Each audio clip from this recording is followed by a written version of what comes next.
coronavirus and problems shopping, I guess. Okay, so I was just in the Dollar General in Fort Walton, Florida, and there's two women there talking to a worker, and one girl is like majorly pregnant, and she's like whining, oh, well, my friend has a baby and she can't even find baby wipes. I said, well, it depends what store you're going to and what time of the day you're going. If you go in the mornings, go get your stuff in the morning, but when you come waltzing out in the afternoon, 2, 3, and 4, the shelves are empty, man.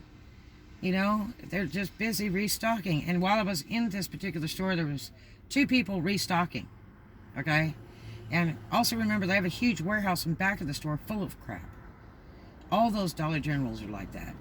So, they're just trying to get that stuff out on the floor as much as they can, and everybody's trucks are coming in like once a week, and somebody's coming in the morning and buying a lot of that stuff up to run out online for millions of dollars till they get caught, and the rest are just regular shoppers. But you gotta go in the morning.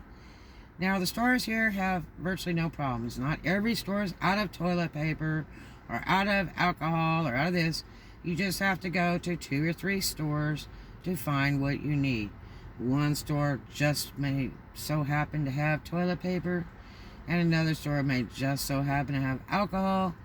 Another store will have hand sanitizer for the first 2 hours of opening as soon as they've unpacked it. And people are buying bulk loads and they're not putting limits out because people are getting scared. So they're buying tons, or people are buying tons to retail out for a higher price to other places in the world.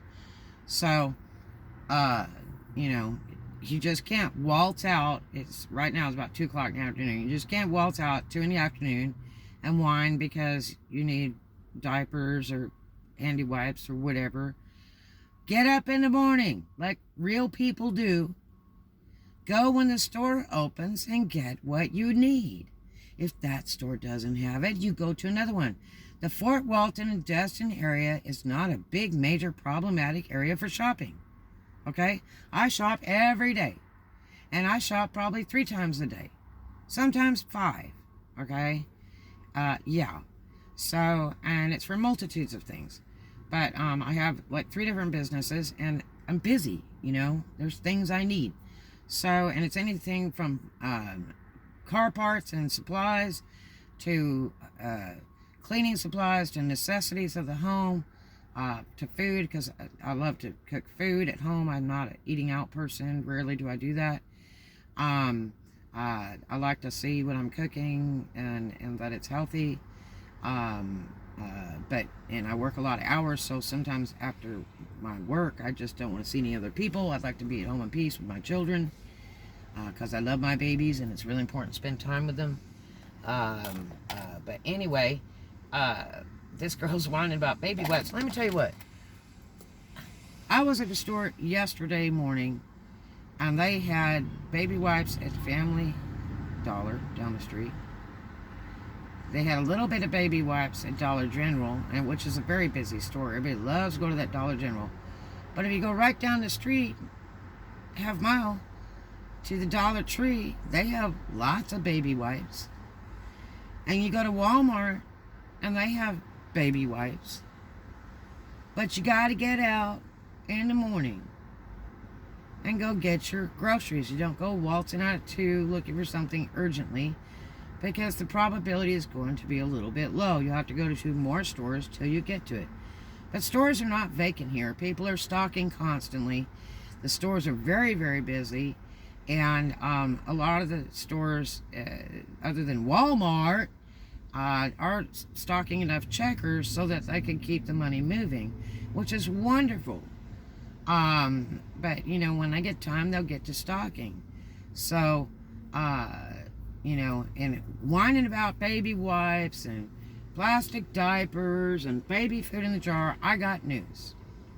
I have 0 sympathy for you. You know why? My daddy and my mommy, I'll bet there was no such thing as baby wipes. Okay? When my first child was born, I bought 100 washcloths in packages. And I think it was at Monkey Ward's, okay? It was that or Zodi. It's probably Monkey Ward's. And because Monkey Ward's was getting ready to go out of business, and they got some really killer sales. Some of those old big department-based stores in California. And I bought a bunch of them. Because I looked up what you need and how many times you got to change a baby. And talked to real mothers. And learned before I had my kid. I also learned that sometimes babies die before they're born or shortly after. So I put everything in boxes so it would be like Christmas. So if the baby made it through, which that particular child, I was in a car wreck and fell in a store, and got hit by a grocery cart roller in a grocery store in California. Those 3 things happened to me while I was pregnant with that particular child. And I was always petrified I was going to pee a child out just anywhere at any time. And it doesn't really happen like that unless you've had, children one after the other. Usually your first child is not normally like that unless it's an absolute emergency thing that's happening. But, and they come when they're ready. Don't believe any doctor. But I'm going to tell you, I didn't use baby wipes on my kids that I even remember. I did have a milkman service for one child because one of the local companies had it. I think it was like Borden or something. And they had really cool little delivery service, and you just paid like a $5 or $10 delivery fee unless you ordered so much. And I ordered all the cottage cheese and milks, all this great stuff. And they would deliver right to my door. They had diaper service where they could deliver to your door. But I preferred buying my own diapers. I went to these big stores, big box stores, and I would buy diapers in a package. And, they're kind of thin when you first buy them. And then you take them, and after they get washed, the first time they thicken up. So I would take a diaper and fold it 3 ways, sew it onto another diaper, and then, when they got washed, they would shrink up and they get even thicker. And then I used plastic panties over them. And they're not perfect, but they work. And sometimes you have to set a towel under your kid in the stroller so they can wear the plastic panties and the cloth diapers. One time I had used this white stuff a doctor prescribed for one of my babies because her pee-pee got real red and stuff, and it was like what they call extreme diaper rash or whatever. And I used that, and God, it was on my clothes. I had black little shorts on and touched my clothes, and that stuff never come off. When I wash it, it never come off. And it looks like zinc oxide you put on your nose for being in a pool or swimming. And it's terrible. And I found out that my kids were really allergic to perfumes and chemicals. So I was actually agitating the whole process. So that $35 tube of white junk for my baby's pee-pee was actually making it worse. And it was a problem because it's messy. And then you got to carry it around. And then it's on everything. And I learned other things from just real people, that couldn't afford that $35 tube of white stuff.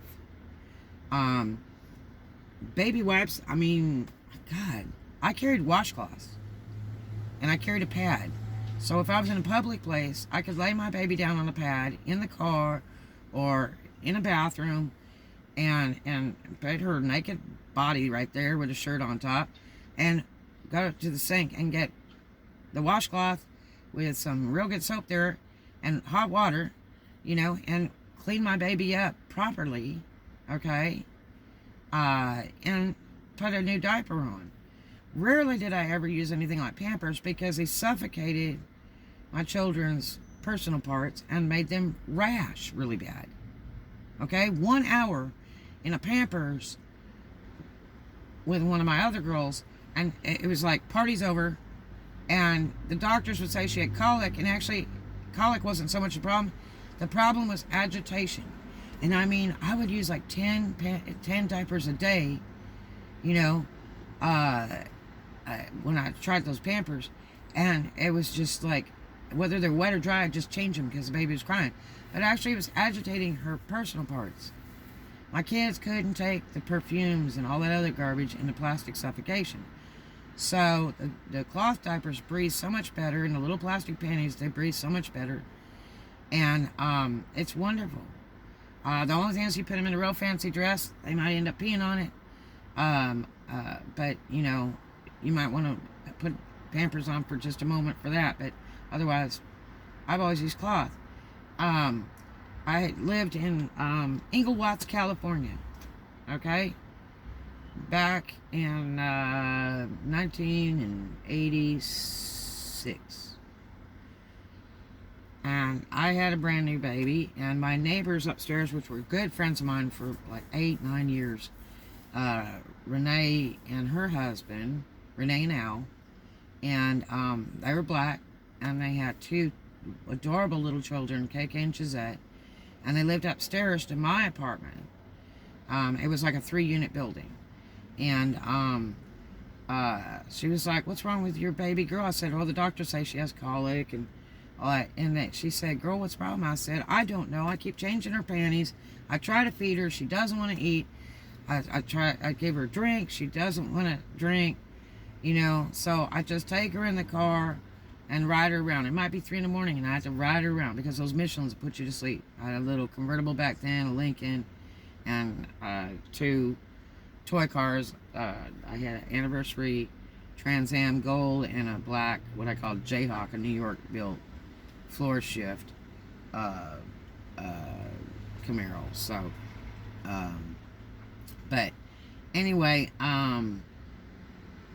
she says, "Well, you need to just use cornstarch." And I say, "Cornstarch? I'm not making a pie." And she says, "No, you just take cornstarch, sprinkle it on their private parts, and close the diaper up. It'll take it right away." I'm like, "Yeah, right." 35-cent box of cornstarch. So, all that crying, and I call my baby sister and say, "God, what do I do?" You know, Cece cries her eyeballs out all the time. I'm just like going crazy. I just wanted to just break down and cry. It just breaks my heart of what's wrong. She might be in pain, or what is wrong. I sing to her, I carry her. It's just really hard for me. So my baby sister comes over, and she's kind of looks at her, and she's like, "Well, she kind of has colic, but just run the vacuum, and then you won't hear it, you know." And I'm like, "Oh." So, and that particular house didn't have carpet in it. But anyway, so when I tried that, I went and I got the cornstarch, 35 cents. I said, "Well, it's better than nothing. It's not poisonous. It's natural. So it should be okay. I'll just do that." So I went to the store and got that 35-cent box of cornstarch, went home, and I said, "Boy, I can't believe I'm putting cooking materials on my kid." Opened up her panties, sprinkled the cornstarch on there, pinned them back up, and my baby was happy as hell and stopped crying. And so I started doing it every day. But like 10 minutes after that, her personal parts were, instead of flame red, were snow white, like normal. And I was like, "Oh my gosh, that black girl upstairs knows what she's talking about." So real moms know the answers. Okay? It's Pampers, your baby wipes, all your little specials, baby bubble bath soaps, and all that bull crap that you guys think is necessary is not how kids were raised and born. Christopher Columbus never ate baby food out of a glass jar. You got me? All of my kids ate whatever I ate. I carried a little sieve, okay? Like a miniature strainer type thing. A little sieve in my pocketbook in a Ziploc bag. And a spoon. And when I went to a dinner house, I would take that out, and I would take the food that I was eating and put it in there and mush it through that sieve, because, you know, babies don't have teeth and all that, and so they can't chew chunks. They'll choke on them.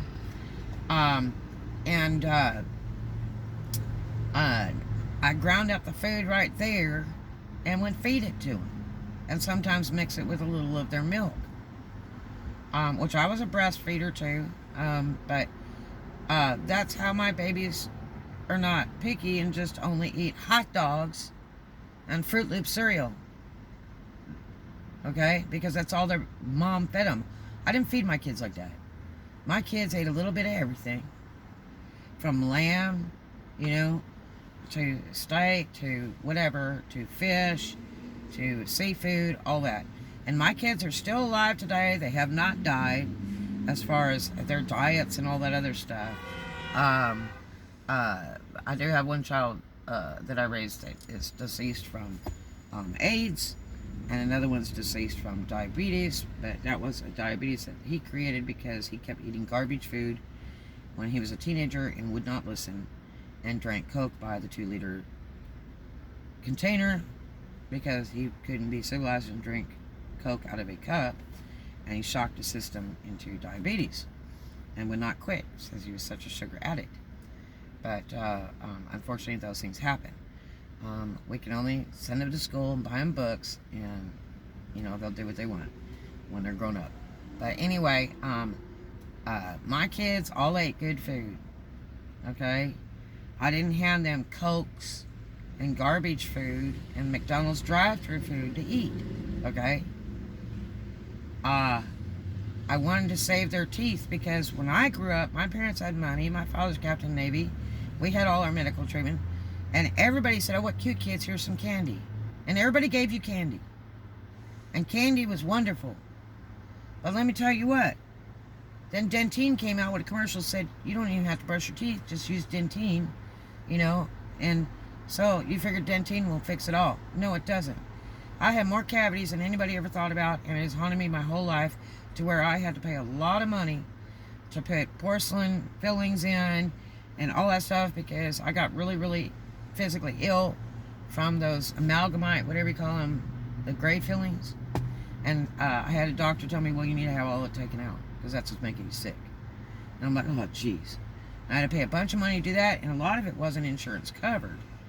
So when I worked for a grocery store managing, I got some really good dental insurance, and I was like going every week, if not twice a week, on my insurance, paying a very small deductible, if anything.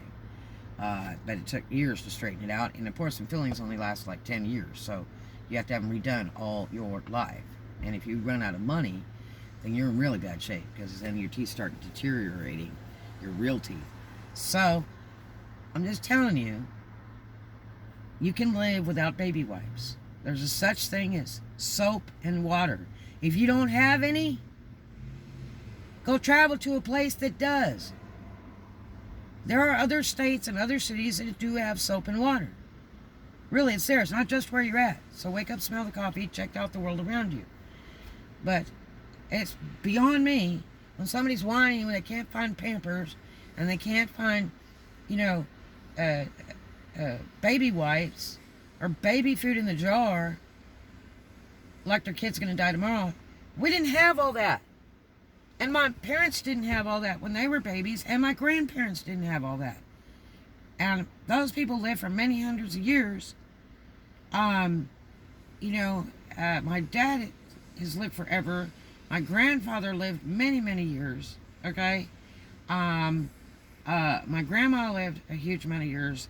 Even though there's sickness on both sides of the family. From one side is cancer, and the other side is like diabetes and arthritis and all kinds of weird crap. And my dad has never been like a sick person. He's had no cavities his whole life and brushed with Crest toothpaste. He's always been a health food person.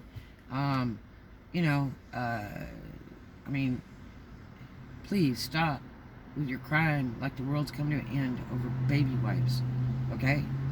Because we didn't have them, and Pampers were expensive. They were not cheap when they came out.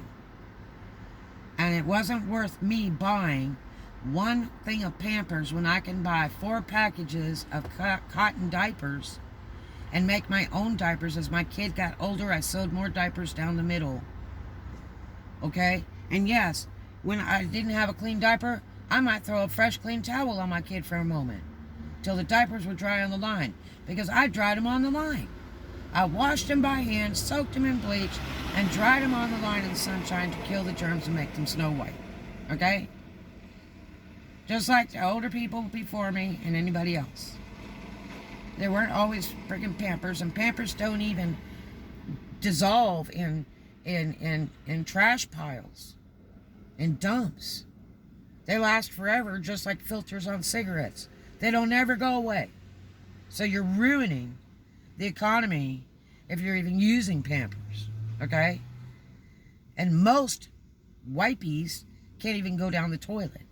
There's only a select few, and they're very expensive, okay? So you're just building more crap up in the dumps. So, grow up. Pampers and all this stuff didn't exist back then. And stop sweating the small stuff. You're going to have to figure out how to adjust. Trust me, your kid will stay alive through this without wipies or Pampers. Okay? And if you can't find the cotton diapers, or order them online, or find them in a store, go to a big box store, the JCPenney or whatever. If Sears was still open, you can find them there. Look online, whatever. Get them shipped to you. Ask some older people if they've seen any lately. Because you know what? Car enthusiasts use them to wax their cars. When my babies grew up, the greatest thing about having cotton, real diapers was when they didn't need diapers anymore. Which my kids were really smart. They didn't stay in diapers long. As you use them on your car, they're the greatest thing in the world to wax your car with. Okay? So, you can make as many as you want, and they will last forever, and they're wonderful for your car, so you'll use them the whole rest of your life. So they have a double use, okay? But, again, stop sweating the small stuff. You have to get up in the morning like other people do, and go look around in stores for what you need before they're sold out. And no, not all the shelves are empty in all stores in Fort Walton. Dollar General is a very traveled store, so everybody seems to like to go there, and it is one of the more empty stores, okay? And I mean, that's a messy store. They have boxes in the floors, and rarely do they unpack. I think they're kind of short-handed, honestly. They need somebody to run the stock. But you've got so many other stores in town. You've got your Walmarts, you've got Dollar Trees. There's like a Dollar Tree every mile. You've got a lot of different little side stores. The Family Dollar, grocery stores. Not everybody's just wiped out in the Fort Walton area. Means you got to get in your car, turn that key, drive a little bit farther to another store. And they're all over the place. You can walk to them. So, I don't know what all excitement is, but grow up,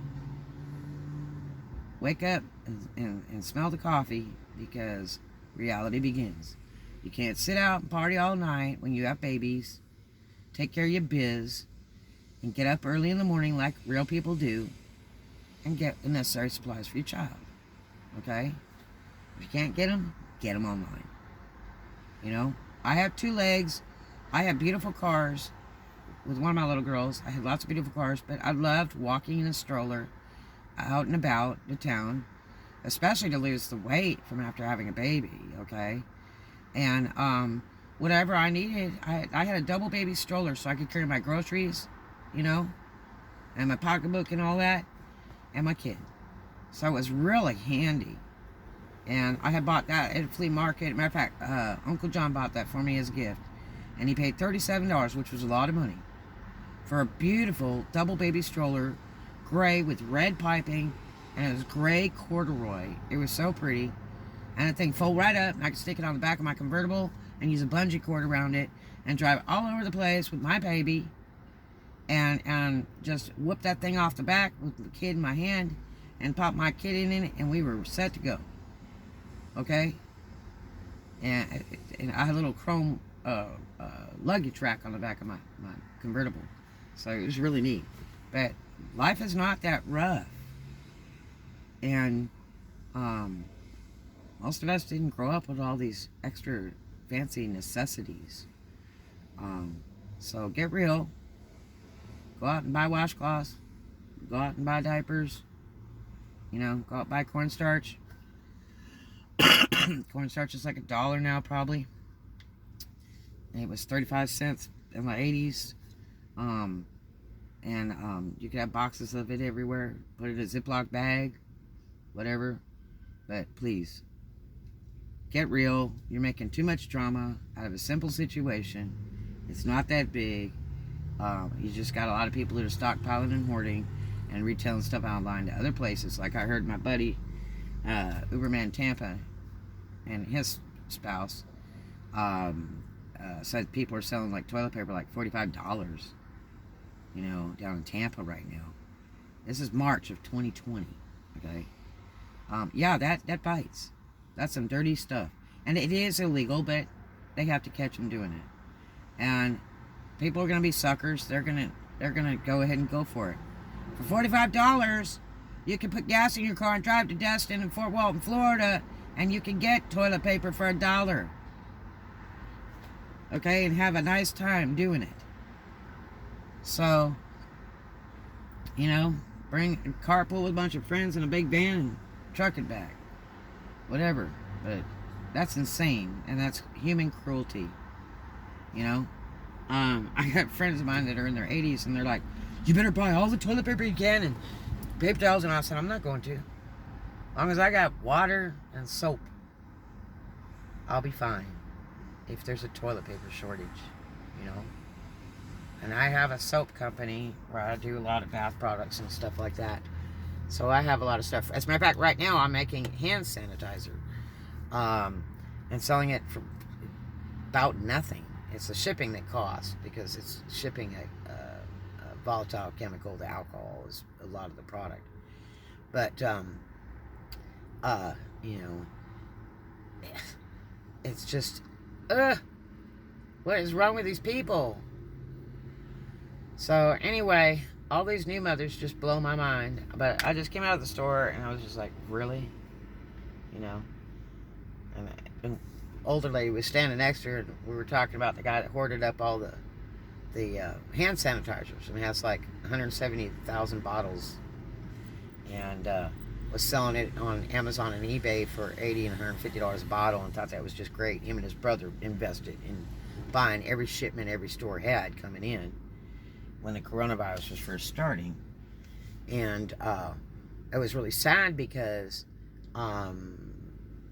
it started creating shortages because nobody could find any. It was scaring people. And when it really wasn't an urgent thing as of yet. So, because they bought up all that crap everywhere they could find it, it made it look very scary, but they were just, on a bet. It's sort of like playing the lottery. It's like, I'll invest this because I'm going to make $1 billion back. But then they didn't think about the part where it's illegal. It's illegal. It's not, it's whatever they'll pay. No, there is a law if there is an urgency, a state of emergency. And so there is a law if you get caught selling stuff higher, whether it's fuel or food or beauty supplies, it's illegal. And you can get in serious trouble. In Tennessee, the fine is $1,000 per occurrence. Okay, now that guy, he actually sold 300 bottles at huge money. Okay, well over $100 each bottle. I'm not talking cases, bottles. So he had already made a huge amount of money back, and he had all this stuff in storage. And the problem with storage is a problem too, is how long it's there, and if it's cool or if it's hot. And, rats climb under the doors, and there's a lot of other effects. And a big popular thing is meth lab cooking at storages. So this stuff is penetrating through cardboard boxes and laying on top of plastic bottles. There's a lot of problems with storages, okay? But the guy ended up, they caught him. Amazon and eBay banned him, and I think a lot of it's due to the governor of New York mouthing off about it on the news. And Amazon and eBay started doing something for it. And never in years have they done crap about stuff like that. Only until this governor or mayor, whatever it is in New York, started screaming about it on the news. And they'll never catch them. They'll just keep banning them. They'll try to start another account, and they may be successful in that or may get closed. And, you know, that's just the way it is. But there will be another seller that steps up to the plate and does it too. And Amazon doesn't pay enough attention to their stuff. They don't, because they have sellers on the platform, and then they have people that have websites and advertise on their platforms, and they don't pay attention to that either. So the same thing, a seller got banned for it, there's another guy advertising for it on Amazon and paying them to advertise and selling something high priced like that and not getting caught. So it's just constant.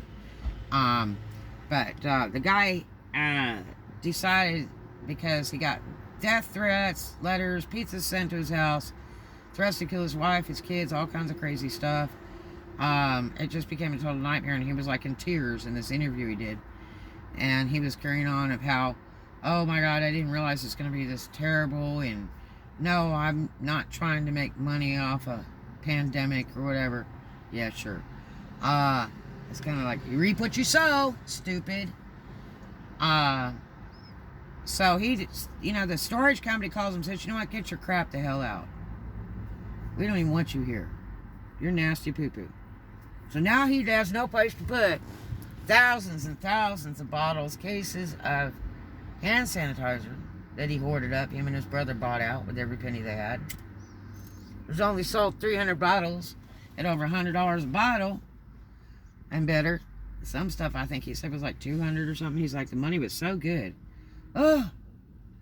And the worst part is I hate when people fool old people. So he goes down storage, doesn't know what to do because he has no place to put it. And so he suddenly decides to call a local church and say, here, will you come get, you know, some hand sanitizer?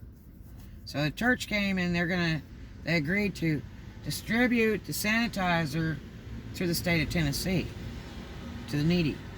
But guess what?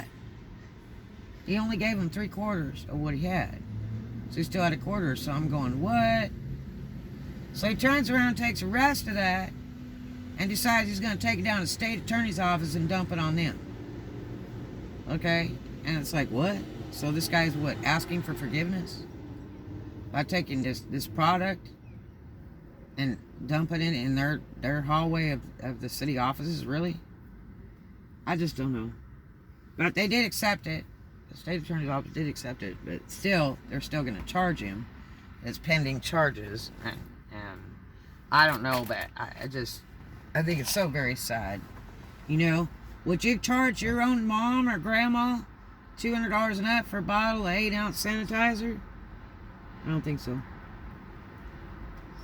So why would you do it to a stranger? Why? I'm sitting here making hand sanitizer, and I'm taking a big loss on it, okay? But I just so happen to have